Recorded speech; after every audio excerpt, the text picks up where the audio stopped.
هغه سړی چې یو وخت به یې د نړۍ ستر توپوهونکي د خپلو تیزو توپونو په وړاندې لړزول.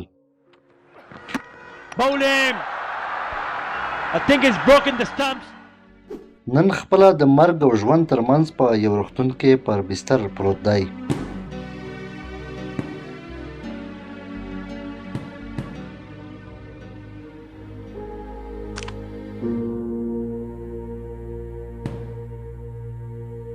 خو تر ټولو حیرانوونکې خبره دا ده چې شاپور زادران نه د حادثې قرباني شوی، نه د جګړې او نه هم د کومې عادي ناروغۍ، بلکې د هغه خپل بدن پرې برید پیل کړی دی.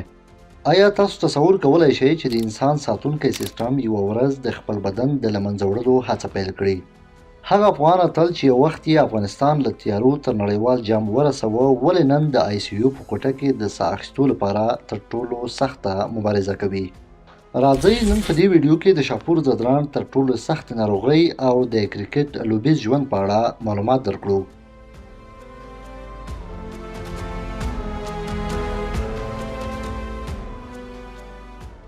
شاپور زادران د افغانستان د کرکټ یو اتل او د ژوند تر ټولو سخته لوبه. کله چې د افغانستان کرکټ د ودې او نړیوال شهرت تاریخ لیکل کیږي، د هغو لوبغاړو له نومونو پرته نیمګړی پاتې کیږي چې په سختو شرایطو کې یې د هیواد بیرغ د نړۍ تر سترو لوبغاړو ورسوه. په دغو مخکښانو کې یو نوم شاپور زادران دی.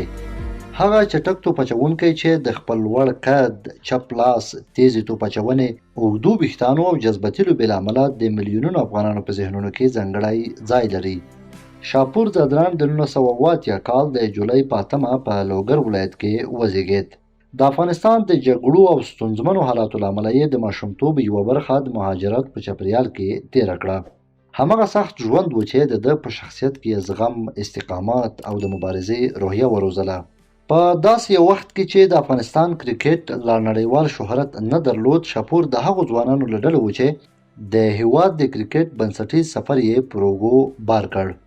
شاپور زادران د افغانستان لپاره لومړۍ نړیواله ورځنۍ لوبه د 2009 کال د اپریل په 9 د نیدرلند پر وړاندې ترسره کړه.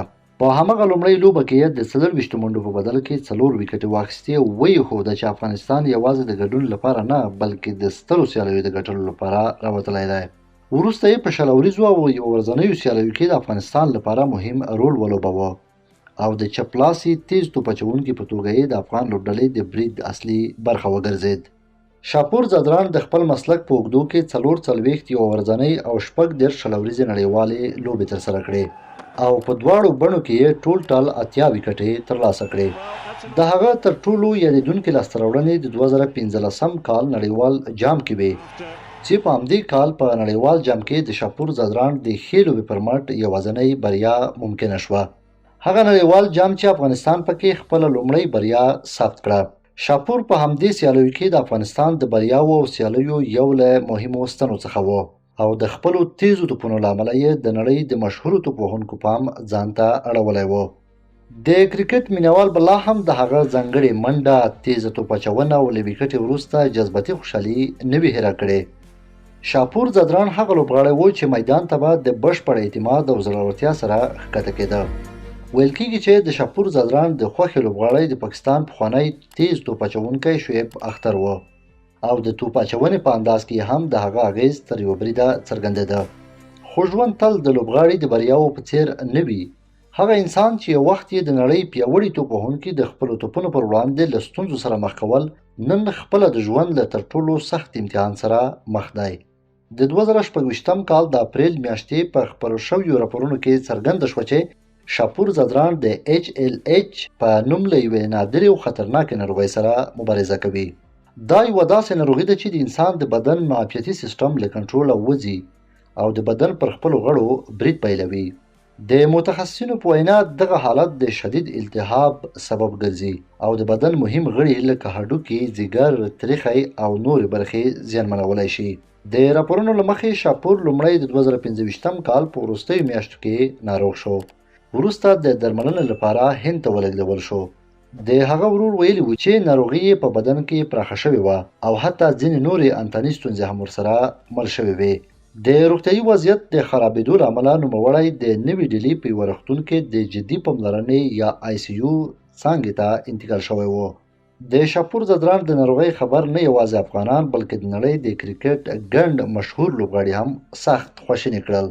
د افغانستان د کرکټ مشهور لوبغاړي لکه رشید خان، محمد نبي او نور لوبغاړي روغتون ته ورغلل او د هغه د روغتیا لپاره یې له هیوادوالو د دعا غوښتنه وکړه او نوموړي ته یې د مرستې هر ډول ډاډ ورکړ.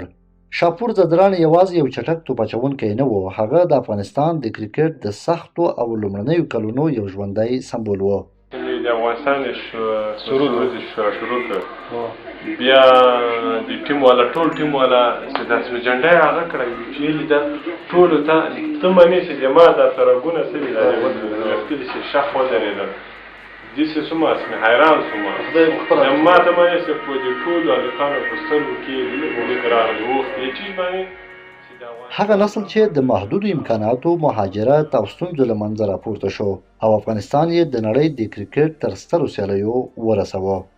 نن د هغه په لاس کې نه توپ شته، نه میدان شته او نه هم د زرګونو نندارچیانو شور، خو یوه بله لوبه لا هم روانه ده، د ژوند لوبه. هغه لوبه چې پکې د بریا لپاره نه چټک توپ کار کوي، نه ځواک او نه شهرت. دلته یوازې اراده، درملنه او د میلیونونو مینوالو دعاوې ارزښت لري. شاپور ځدراڼ د افغانستان د کرکټ تاریخ یو مهم فصل دی. هر څه چې د لوبیز ژوند په اړه وویل شي یو حقیقت نه بدلیږي. هغه د هغو اتلانو له ډلې دی چې د افغانستان د کرکټ د نړیوال سفر په جوړولو کې یې نه هېرېدونکې ونډه لرلې ده. او نن ټول افغانان هیله لري چې دغه پخوانی جنګیالی د ژوند له دې سختې مبارزې هم بریالی راووځي.